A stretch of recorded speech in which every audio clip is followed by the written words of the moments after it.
Ja tere tulemast, jätkame siis meie podcastiga ja küsimuseks on hormoonid. See on võib-olla sinu ja minu lemmikteema.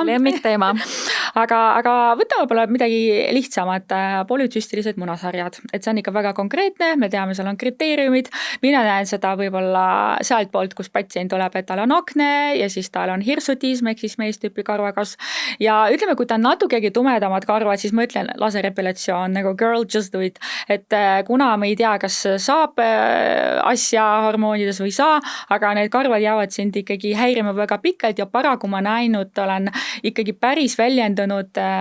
põletigu seoses sellega, nad raseerivad, nad vahatavad, neil kõik reie siseküljed, ma ei tea, kael, kõik on need sisse kasvanud punnidest, pigmentatsioonis, kõik on nii ära rikutud, et mõistlik on juba võtta kohe laenu ja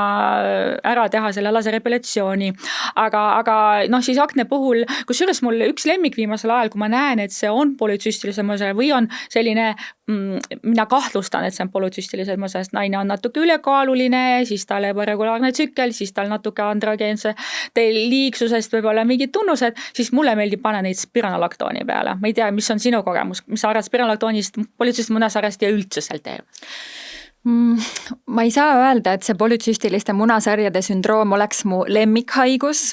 kuna see on päris keeruline haigus ja need patsiendid sageli on tegelikult pisut sellise erineva haiguspildiga, et kui sa enne mainisid, et patsient oli ülekaaluline, siis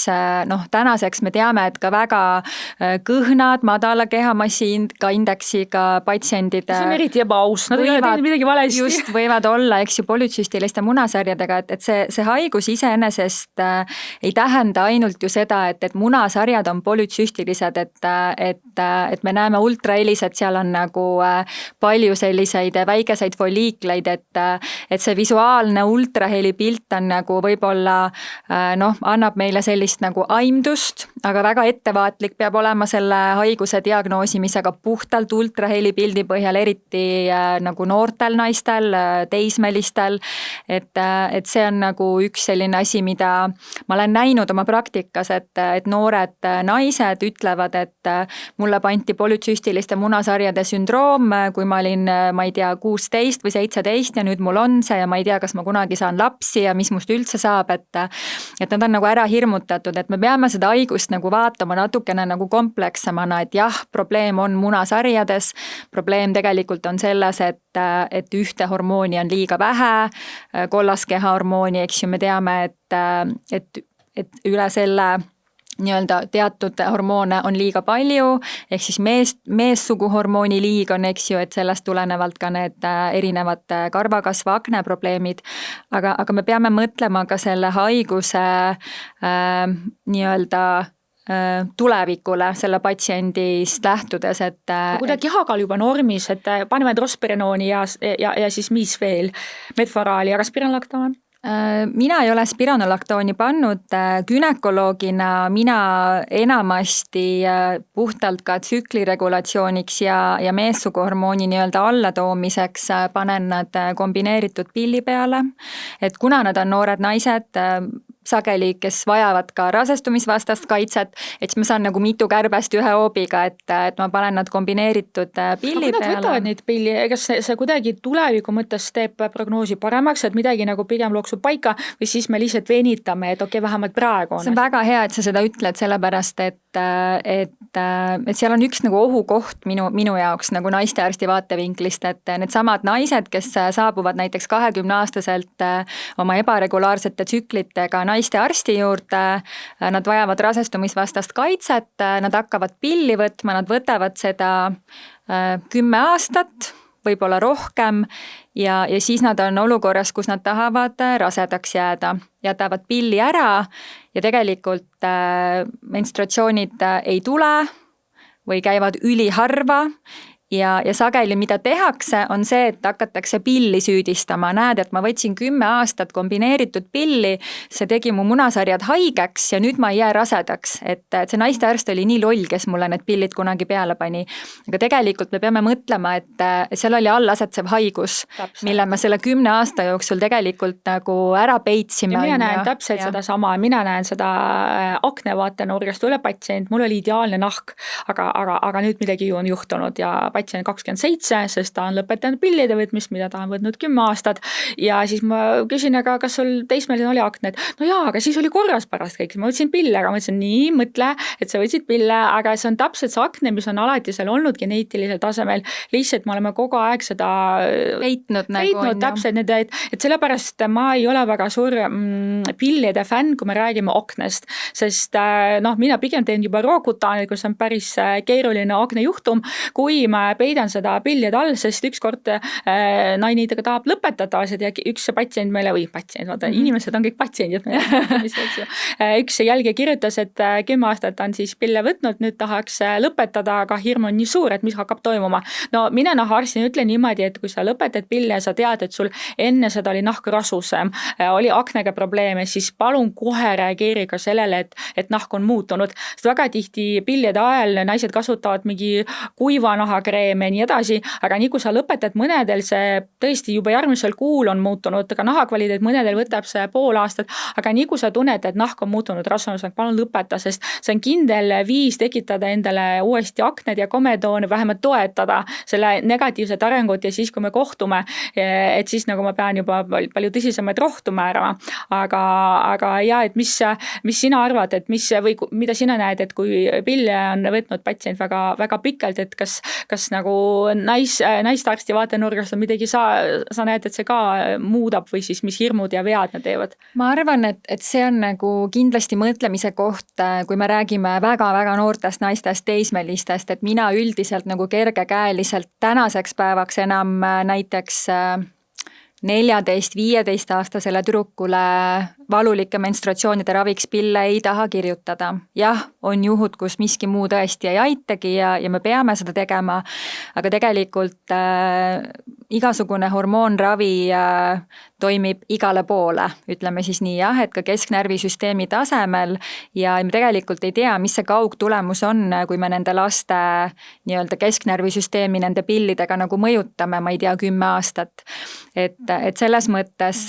päris noorte patsientide puhul ma pigem valin mingi muu meetodi. Kusjuures oli küsimus, kui ma ei ole sünnitanud, kas ma saan spiraali ja minu arust saab juba nüüd. Absoluutselt, et tegelikult see on väga iganenud arusaam, et spiraali pannakse ainult sünnitanud naistele, see oli kunagi nii. Tänaseks päevaks meil on olemas hormoonspiraalid ja ka tavaspiraal. See on parim, mis naiste eluga saab juhtuda. Ja hormoonspiraal, mida saab väga edukalt paigaldada sünnitamata naisele. Päevad jäävad ära ja mida veel tahta, no? et selles mõttes et tasub seda nagu kaaluda, et need hormoonspiraalid on lokaalse toimega, nad kindlasti akne vastu ei aita, võib-olla sina tead paremini, nad äkki soodustavad aknet, et patsiendid, kes minu juurde satuvad, on tihti või kas tihti, aga mõnikord just nagu kirjeldanud, et hormoonspiraali järgselt nende akne ägenes, eks ju. Mulle tundub, et kui me võtame hormoonspiraali, eks ju, siis tavaliselt see tähendab, et meil ikkagi munasarjad jätkavad tööd. Kui munasarjad jätkavad tööd, siis ma ei saa aru, kuidas see saab mõjutada meie hormonaalset nagu fooni nii palju, et see jõuab nahani. Nii et ma ikkagi arvan, see on midagi muud. Ja kusjuures väga tihti me mõtleme, et naine on näiteks sünnitanud, eks ju, ja siis ta mõtleb, et ma pagan spiraali, siis ta on kodus, siis tal on igav, ma räägin oma kogemusse, siis ta sööb donatsi, siis ta võtab mingi 5-7 kilod juurde ja siis ta veel nokitseb neid punne, sest elu ikkagi päris igav. Ja siis me mõtleme, kes on süüdi, no loomulikult spiraal, kes ikka. Just. Spiraal on absoluutselt alati kõigest süüdi, nali naljaks, aga selles mõttes et ja kusjuures tead, ma ütlen, et enne kui ma lähen meelest ära, vaata see kõhuvalu, see päevade kõhuvalu, et ma tean, et need tüdrukud ja naised, kes võib-olla ka praegu vaatavad, et täitsa isiklikust kogemusest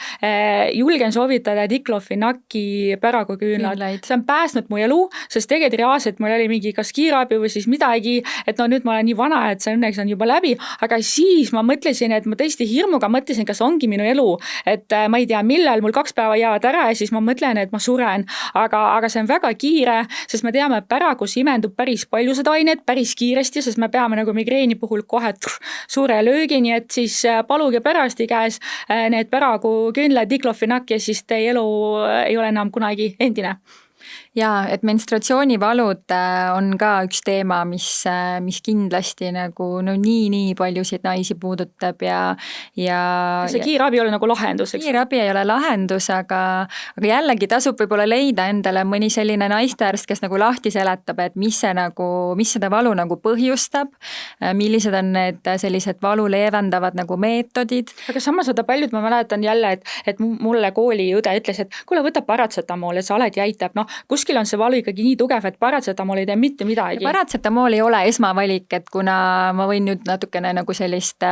võib-olla molekulaarjuttu siin hakata ajama, aga tegelikult kui emakalimaskest irdub menstratsiooni ajal emakalihase küljest, siis vabanevad vereringesse prostaglandiinid, mis on nagu valumediaatorid, eks ju, ja põhjustavad emaka kokkutõmbeid, ehk siis neid menstratsioonikrampe kui selliseid, ja prostaglandiine blokeerib ibuprofeen, diklofenak, et see on nagu veritsust ka. Just, et nad on nagu valikravim, et kindlasti tasuks neid võtma hakata juba, kui sa tunned, et sul see pakitsus juba hakkab, enam-vähem kalendrist vaatad, et vist täna või homme peaks päevad algama, et tasub selle valuraviga juba siis nagu peale hakata, mitte oodata, et see valu jõuaks oma maksimum tippu ja ma panen 112 nagu helistama. Oksendama ja siis mõtlen, midagi ma pidin tegema. Nagu, et selles mõttes aga ütle, kas see vastab tõele, et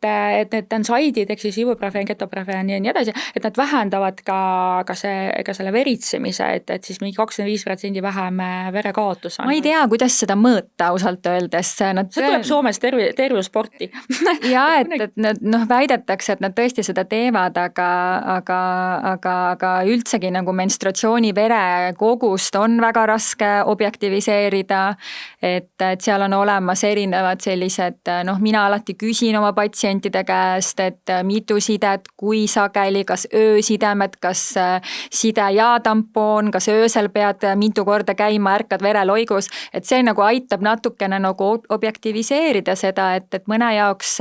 ongi väga suur verekadu tema igakuine norm ja ta elabki rõõmsalt sellega ja muudkui krõbistab rauatabletti kõrvale, eks ju, kuna hemoglobiin üldse ei taha nagu tõusta, et seal nagu jah, et tasub nagu neid natuke nagu objektiviseerida nagu neid kaebusi, et aga NSAID või siis jah, et diklofenak, ibuprofeen, tolmeen on ju, et need on nagu esmavalik. Ja siis naiste lemmikteema PMS, et ma arvan, ei ole midagi hullemat kui naisele öelda, et kas sul on päevad. Ma arvan, ja eriti kui on just nagu PMS päev, siis nagu saad surnud. Ma arvan, et see PMS, premenstruaalsündroom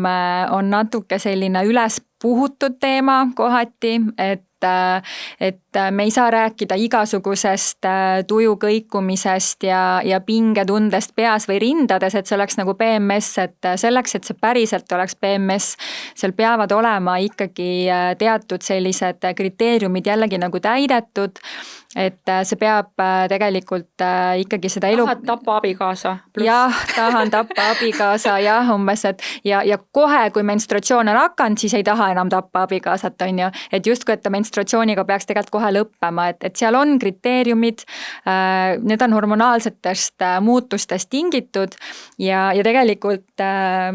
mul on üks patsient olnud selline, kes kirjeldas oma PMS-i ainsa sümptomina ülitugevat depressiooni ja see oli tema ainus sümptom. Kusjuures antidepressant on ju ka täitsa just, ja tema ütleski, et tema kas, ma ei tea, kas perearst või keegi kirjutas talle antidepressanti ja ta eluisu tuli tagasi tänu sellele, et tema ei vajandki nagu nii-öelda mingit hormoonravi üldsegi, eks ju, PMS-i raviks, et piisas antidepressandist, aga üldiselt need sümptomid on sellised natuke nagu segased, ongi selline ärritustunne, valu rindades, peavalu, unehäired, selline ja sa ei saagi nagu nii-öelda sõrme peale panna, et mis see siis nagu, mis mul täpselt viga on, aga sa saad aru, et no kõik on halvasti. Et ja siis ka nagu tasub ikkagi neid naisi nõustada, et meil ei ole gümnakoloogidena nagu väga suur ravimarsenal, eks ju, et kui me tahame sinu keha toimimisse sekkuda, siis me peame sinna sekkuma hormonaalselt, eks ju. Et siis me lõpetame ovulatsioonid ära, me blokeerime aju munasarjade telje tagasiside, et kas sa tahad seda? Ei, ma ei taha seda, ma ei taha hormoone võtta, aga mis me siis teeme, on ju. Ja siis siinkohal tulevadki tegelikult mängu erinevad kas psühhoteraapia, jooksmine, võimlemine, trenn, magamine, mindfulness, toitumise nii-öelda reguleerimine, et kõik see muu, millega inimene võib-olla ei taha nagu väga rinda pista, ta ei viitsi trennis käia, toitumist väga nagu jälgida, et las see gümnakoloog ikka annab talle nagu selle võlupilli. Ma arvan, see teine koht, kus otsitakse mingit fantastilist lahendust, on see hormonaalne akne. Et ma kui tihti sinuni jõuad patsiendid, nii, ma sain mõtte hormoone, mul vist hormonaalne akne. No mind saab natuke, no mitte närvi, aga ma alati alustan sellega, et akne on alati hormonaalne. Siis kui sina olid 8-9 aastat vana, siis sul ilmselt ei ole ühtki probleemi ja siis vanusega, kui meil tekib see puberteed, tõusevad testosterooni, seal hakkab kõik pihta, et siis nagu see ei ole see, et kui see on lõues, on hormonaalne, kui see on mujal, ta on mitte hormonaalne, ta on alati hormonaalne. Lihtsalt miks mõnedel naised jääb pidama, et sel põhjused on väga palju, peamiselt geneetiline, aga no üldiselt, et mina olen alati naistearstide poolt, ma ütlen, et nii, et kas sul menstratsioon on regulaarne, eriti kui naine on veel sünnitanud, ma ütlen, siis sul kõik nagu funkib ka. Ja siis, kas sa jäid rasedaks? Jah. Just, ja täpselt, et mine ühtki hormooni ei võtta ja ma ütlen, kui sa tahad, mine naistearstide poole, et kui ta peab õigeks ja sa näidustad, siis mulle tundub, et inimesed kuidagi tahavad nagu mõõta seda hormooni, samas nad ei saa aru, see tihti ei ole otseselt selles nagu kontsentratsioonist, vaid testosterooni või androgeeni retseptorite tundlikkuses. Mul natuke ka nagu nii-öelda antennid lähevad kogu aeg nagu punasesse, kui mul tulevad minu väga armsad patsiendid ja tahavad oma hormoone kontrollida, et siis ma nagu niimoodi alati küsin, et mis hormoone sa tahad kontrollida, et mille pärast me neid kontrollime, aga mis me siis teeme nagu pärast nende vastustega, kui nad on kõik normis. Või kui natuke testosteroon on tõusnud, aga samas sul menstratsioon käib, sa oled rasedaks jäänud, et mis me teeme selle natuke tõusnud testosterooniga, et minu vaatevinklist, et ikkagi akneravi on täpselt samasugune. Et noh, selles suhtes ja, et kuidas sina, ma ei tea, suhtud sellesse teooriasse, et kui me nüüd need pillid nagu peale paneme, et siis, et see nii-öelda suguhormooni sisalduva selle valgutase ikkagi veres hakkab seda liigset testosterooni nagu ära siduma, on ju. Aga kuidas see loogiline on, et siis osadel patsientidel akne ägeneb pillide ajal, et need on nagu nii minu meelest üksed nagu aga mulle tundub see ikkagi sõltuvalt pillides, et mõned on siis sellised, kus progestiin on ikka androgeense toimega, kui me paneme mingid, ma ei tea, levongastreeli või midagi veel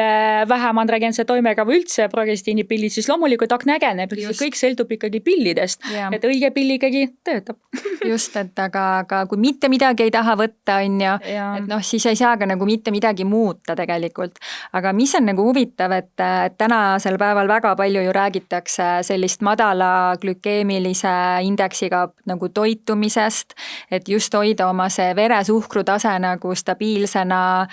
ma ei tea, söö normaalselt, käi trennis, vaata, mis su elus nagu paremaks läheb, et väga suure tõenäosusega päris paljud asjad lähevad paremaks. Absoluutselt. Ja vaata, paljud ikkagi mõtlevad, et vot see on ka gluteen või äkki see on see ja nad otsivad vaenlast, ma arvan, see on väga levinud meditsiinis, me näeme, et inimene ei taha kuidagi nagu laiemalt pildi vaadata, see läheb liiga keeruliseks, ta tahab konkreetselt ütle mulle, mille vastu ma allergia, on see maasikas või on siis ma nagu pähkel või siis mis põhjustab aknet, on see siis gluteen või midagi veel, aga see glükeemiline indeks natuke keerulisem, ehk siis kõik kerged süsivesikud, on see magus või soolane, et see kõik ikkagi mõjub aknele negatiivselt ja kui me ei söö gluteeni, loomulikult meil kukub ära absoluutselt kõik kiired süsivesikud, mis meie praegu siin Euroopas sööme, et miks mitte lihtsalt, ma mõtlen, kas me peame just nagu pruuni värvisest sellist pastat, head pastat ka selle gluteeni tõttu oma menüüst likvideerima, sest ei tee midagi halba. Aga mõistlik suhtumine ja üldiselt, kui on ülekaal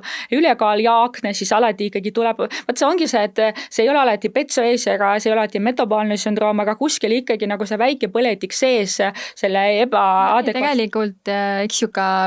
kui sul ei ole PCOS-i, sul on lihtsalt ebaregulaarne menstruatsioon, see ei ole alati PCOS, siis tegelikult subkliiniline, aga tegelikult inimene võtab 5 kilo alla, tal juba menstruatsioon reguleerub, et seal on nagu väga-väga tugev seos, et tee midagi enda heaks ja sul hakkab parem. Et mina ikkagi oma vastuvõttudel ka nagu püüan seda elustiili nõustamist ikkagi nagu sisse tuua ja täna seal tänu sotsiaalmeediale kõigele see on ülikättesaadav ja samas nagu sa ise tead ka kindlasti, et neid arvamusi on nagu hästi palju, et keegi Ameerika influencer soovitab nagu, et tee nii, et siis kõik läheb nii, on ju, ja siis teine ütleb, et ära tee kindlasti mitte nii. Ja need vaeste inimesed siis on nagu kuskil teadmatuses, et siis nad pöörduvad nagu ja ütlevad, et nad on mingeid ekstreemseid dieete proovinud või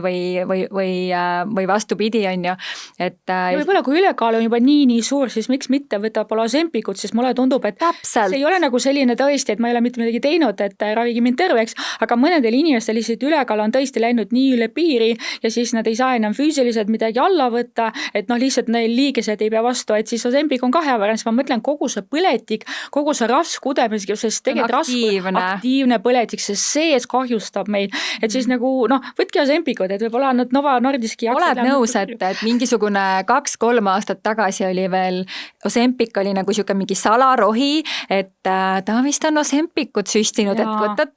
ta vist kirjutab ise endale oi, on ju, et kuidagi see oli nagu mingi selline ülisalajane ravim, justkui see oli nagu mingi häbimärk oli otsa ees, kui sa seda Ozempikut tegid ja ometi sellega said nagu nii head tulemused, et siis nüüd fast forward tänasesse päeva, siis tegelikult see on ju lausa nii-öelda tõendatud ja kinnitatud ka lihtsalt ülekaaluraviks, mitte ei pea allasetsev diabeet on ju olema. Mina võib-olla ütlen, et kui see ülekaal mingi 10 kilot, siis nagu braver, nagu võta ennast kokku. Just, aga lihtsalt kuskil ma näen, et see inimene, tema on juba see point of no return, ta lihtsalt ei saa enam korda ja siis me vaatame, et kuidas ta sureb ilmselt, ma ei tea, mingi diabeeditüsistuse või siis ta hakkab süstima, nii et kuskil ikkagi see peab olema tõesti mitte muu asi, vaid elu päästmise asi. Elu päästmiseks täpselt, et need patsiendid tegelikult, mul kuidagi vahel tundub, et nad vajavad nagu sellist, et ennast nagu käima saada selle kaalu langetamisega, võib-olla ongi see, et nad saavad sellest Ozempikust abi, neil tekib see nii-öelda positiivne enesehinnang ja sealt see asi lähebki kõik nagu käima, et ei ole nagu lootusetu seis. Ei ole nagu see lootusetu seis, eks ju, et kuidagi minnaksegi kaasa selle muutusega, et seda ravimit ju saab nagu ära jätta ja kindlasti ei tasu seda endale internetist tellida kuskilt, kus teab, mis kanalit pidi, et ikkagi arst peab selle nagu väljastama ja sellel võivad olla ka kõrvaltoimed, mida siis peab ju jälgima ja vaatama, aga see kindlasti, see on nagu nii-öelda abivahend nagu täna ja noortel inimestel päris palju näen, et isegi 20-ndates eluaastates, 30-ndates. Ma töötasin Soomes, ma mäletan patsiendid paar ja mõlematel kehamassi indeks oli üli 42 ja siis need tulid, et saada oma neid steroidsüsti põlvedesse, sest nad otsustasid minna pulmareisile, aga nad ei saa vaata lennukist kõndida, et seal mingi, ma ei tea, 100 meetrit ja siis ma vaatasin, nad tulid kusjuures nendest ratastoolidest, et nad ei saanud nii palju käia.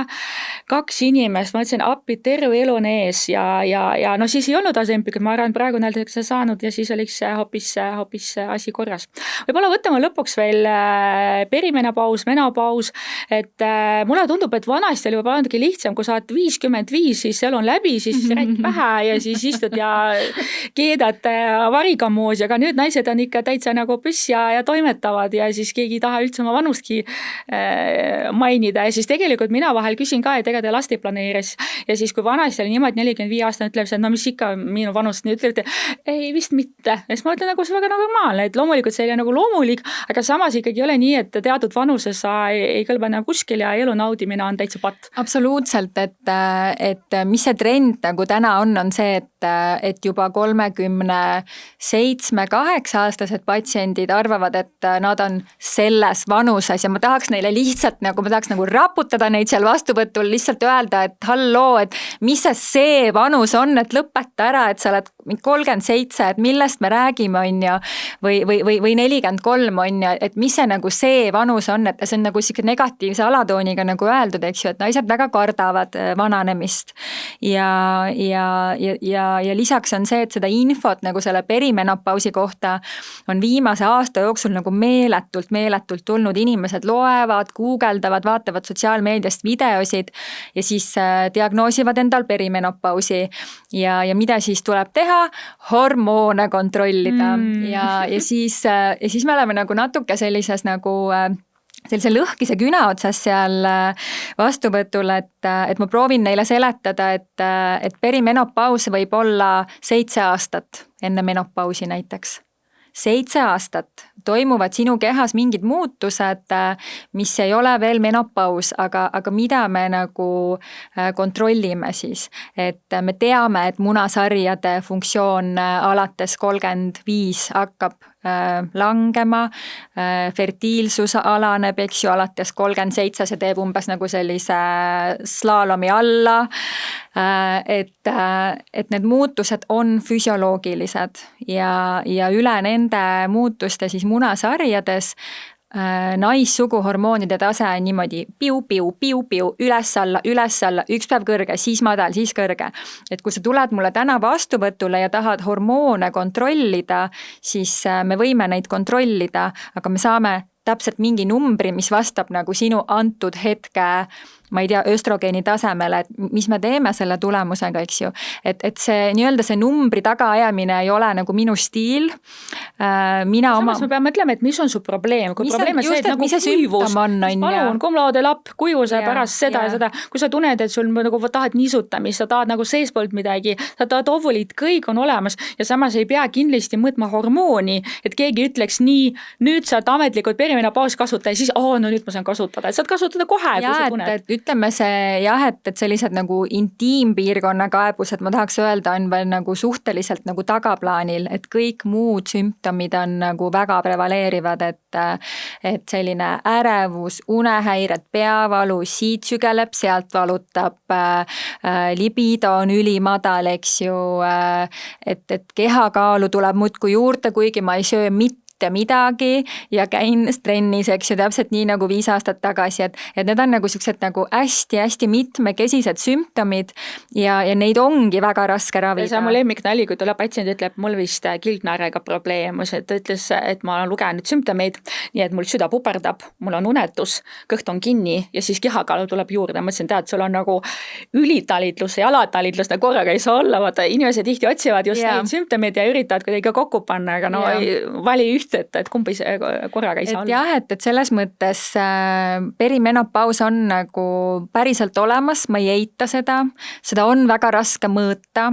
me peame kindlasti lähtuma lihtsaltki nagu sümptomitest, nagu et mis su sümptom on, proovime nagu seda leevendada. Mis on sinu jaoks see nagu valulävi, et kus sa soovitad Harri? Mina olen üldiselt siuke nagu Harri pooldaja. Hormoonasendusravi. Harr on täiega et kuna östrogeen ei ole ainult,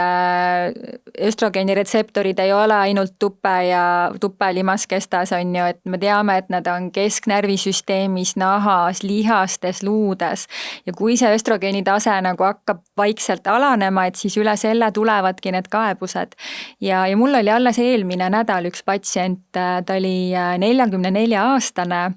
ja ta oli nagu mega õnnetu, ta oli lihtsalt nagu nii õnnetu, ta ei saanud tööl hakkama enam, ta ei suutnud keskenduda, ta oli väga nagu depressiivne, tal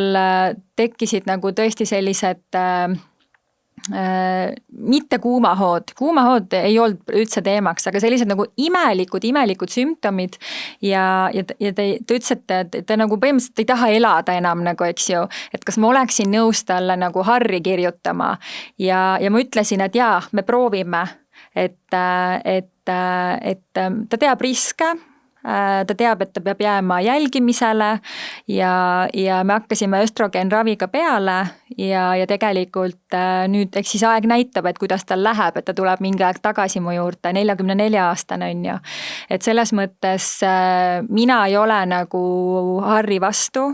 ma olen täiega Harri poolt, ma arvan, et ma hakkan ise Harri kunagi võtma aga nagu. sa rinnavähi nagu ei karda? Ma selles mõttes. Ma tahaks ka Harri, ma tahaks olla igavesti noor ja siis nende niiskete limaskestadega, et kõik on nagu toimiks, aga samas mulle tundub, et see vaata rinnavähk ei ole nagu nahavähk, seda saad vähe kontrollida, aga selle rinnavähiga on nii, et kui see kolle on mikro pisikene, siis tegelikult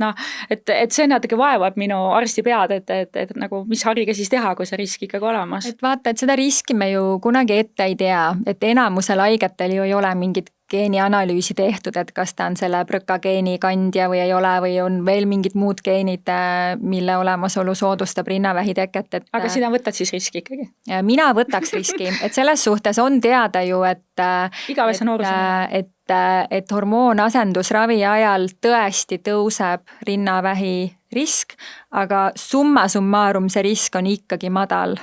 Et siis sa nagu kaalud, et kas sa tahad nagu, milline su elu nagu on ju, et sa oled näiteks 48-aastane, sa oled äge naine, sul on super töökoht, pere, mees, sa tahad reisida, olla, käia, aga sa lihtsalt järsku ei taha enam mitte midagi, on ju. Et see hormoonasendusravi on omal kohal, seda peab oma arstiga arutama, aga ma arvan, et see on üks hea ravi. No siis meil on väga hea plaan, sina kirjutad Harri, mina teen botuliini ja siis kõik on igavesti noored. Just, aga aitäh, et olite meiega ja 3. osa sellega on läbi.